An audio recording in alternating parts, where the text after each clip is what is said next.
Hi friends, welcome to Nisha recipes Tamil. இன்றைக்கி நம்ம சேனலில் சன்னா மசாலா எப்படி செய்கிறதுன்னு பார்க்கலாம். நம்ம பன்னீர் பட்டர் மசாலா சாப்பிட்ருப்போம், அதே டேஸ்ட்டில் தான் இதுவும் இருக்கும். ரெஸ்டாரண்ட் ஸ்டைலில் வீட்டில் நம்ம சுலபமாக பண்ணிடலாம். சப்பாத்தி, இட்லி, தோசை, பூரி எல்லாத்துக்குமே நல்லா காம்பினேஷனாக இருக்கும். ஃப்ரைட் ரைஸ், நூடுல்ஸ் இதுக்கு எல்லாமே சைடிஷ்க்கு இதை சாப்பிட்லாம். அந்தளவுக்கு குழந்தைங்களுக்கு ஸ்பெஷலாக ரொம்ப பிடிக்கும். எப்படி செய்கிறதுன்னு பார்க்கலாம் வாங்க. வெள்ளை கொண்டக்கடலை 100 கிராம் அளவு நைட்டே ஊற வச்சு காலையில் செய்யலாம். அப்படி இல்லைன்னா குறைஞ்சது ஒரு 4 மணி நேரம் ஊற வச்சா போதும். குக்கரில் வச்சு உப்பு போட்டு 4 விசில் வச்சு வேக வச்சு எடுத்துக்கலாம். வேக வச்ச தண்ணியை கீழே ஊற்றிடக்கூடாது, அதுவும் நம்ம மசாலா செய்கிறதுக்கு தேவைப்படும். பேனில் கொஞ்சமாக ஆயில் சேர்த்துக்கலாம். ஆயில் நல்லா காஞ்சதுக்கப்புறம் பெரிய வெங்காயம் 1 கட் பண்ணி சேர்த்துக்கலாம்.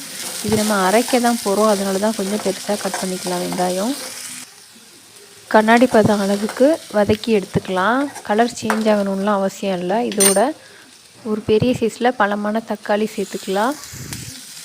இதையும் நல்லா வதக்கிக்கலாம். ஓரளவு தக்காளி மசிகிற அளவுக்கு வதக்கிக்கோங்க. அடுத்து நம்ம வேக வச்சு எடுத்து வச்சுருக்க கொண்டக்கடலையில் ஒரு 2 ஸ்பூன் மட்டும் இதில் சேர்த்துக்கலாம். அந்த ஃப்ளேவர் நல்லாயிருக்கும், அதுக்காக தான். கஸ்தூரி மெட்டி நெக்ஸ்ட்டு நம்ம சேர்க்கணும். இது பாதி இப்போ சேர்த்துக்கலாம். மீதி பாதியை நம்ம செஞ்சு முடித்ததுக்கப்புறம் சேர்த்துக்கலாம். ஃபஸ்ட்டு பாதியை இதோடு சேர்த்துடலாம் அரைக்கிறதுக்காக. இதோட 10 முந்திரி பருப்பு நம்ம எடுத்து வச்சுருக்கோம், அதையும் இதோட சேர்த்துடலாம். சேர்த்துட்டு நம்ம ஸ்டவ்வை ஆஃப் பண்ணிவிட்டு இது எல்லாத்தையும் கம்ப்ளீட்டாக ஆற வச்சிடலாம். ஆற வச்சுட்டு மிக்ஸி ஜாரில் போட்டு நல்லா பேஸ்ட் மாதிரி நம்ம அரைச்சி எடுக்கணும். நல்லா ஆறட்டும். லைட்டாக வேணால் தண்ணி சேர்க்குறதுனா சேர்த்துக்கோங்க, அரைப்படலைன்னா. நல்லா பேஸ்ட் மாதிரி அரைச்சி எடுத்துடலாம். இதையும் ஒரு பக்கம் வச்சுக்கலாம். இப்போ ஒரு பேனில் 2 டேபிள் ஸ்பூன் அளவு ஆயில் சேர்த்துக்கோங்க. ஆயில் நல்லா காஞ்சதுக்கப்புறம் ஒரு பட்டை, ஒரு கிராம்பு, ஏலக்காய் சேர்த்துக்கோங்க. இதோட ஒரு ஸ்பூன் அளவு இஞ்சி பூண்டு பேஸ்ட் சேர்த்துக்கோங்க. இஞ்சி பூண்டு பேஸ்ட் சேர்த்தோன்னா எண்ணெயில் ரொம்ப தெரிக்கும், அதனால் லோ ஃப்ளேமில் இந்த ஸ்டேஜில் மட்டும் வச்சுக்கோங்க. இஞ்சி பூண்டோட பச்சை வாசனை போகணும். ஒரு நிமிஷம் நல்லா மிக்ஸ் பண்ணி விட்டுக்கோங்க லோ ஃப்ளேமில் வச்சு. இதோட நம்ம மசாலா சேர்த்துக்கலாம். சின்ன ஸ்பூனில் 1/4 ஸ்பூன் அளவு மஞ்சள் தூள், 1/2 ஸ்பூன் அளவு சிக்கன் மசாலா, 1/2 ஸ்பூன் மிளகாய் தூள், 1/2 ஸ்பூன் மட்டன் மசாலா, கறி மசாலான்னு கிடைக்கும்ல அதுதான். இப்போ இது எல்லாத்தையும் சேர்த்து ஒரு நிமிஷம் மட்டும் மிக்ஸ் பண்ணிக்கலாம். நம்ம இப்போ வேக வச்சு எடுத்து வச்சுருக்க சுண்டலை நம்ம இதோட சேர்த்துடலாம். மசாலா நல்லா மிக்ஸ் ஆகிடுச்சு. வாசனை, பச்சை வாசனைலாம் போயிடுச்சு. கருகிடக்கூடாது. ஒரு நிமிஷம் மட்டும் மிக்ஸ் பண்ணிவிட்டு உடனே சுண்டலை நம்ம இதோட சேர்த்துடலாம்.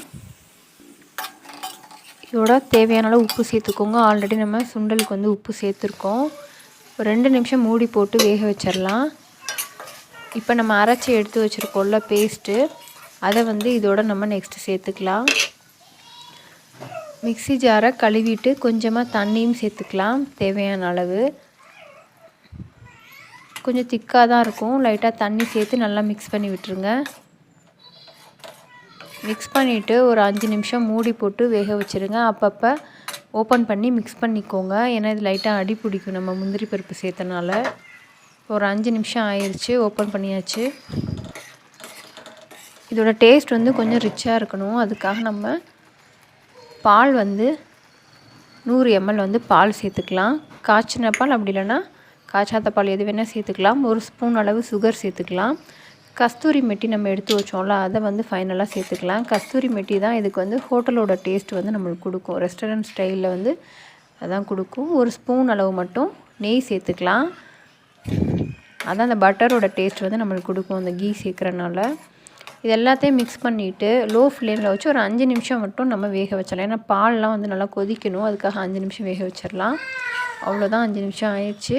சூப்பரான சன்னா மசாலா ரெடி ஆயிடுச்சு. இது போல் நீங்களும் ட்ரை பண்ணி பாருங்கள். டேஸ்ட் ரொம்ப ரிச்சாக இருக்கும்.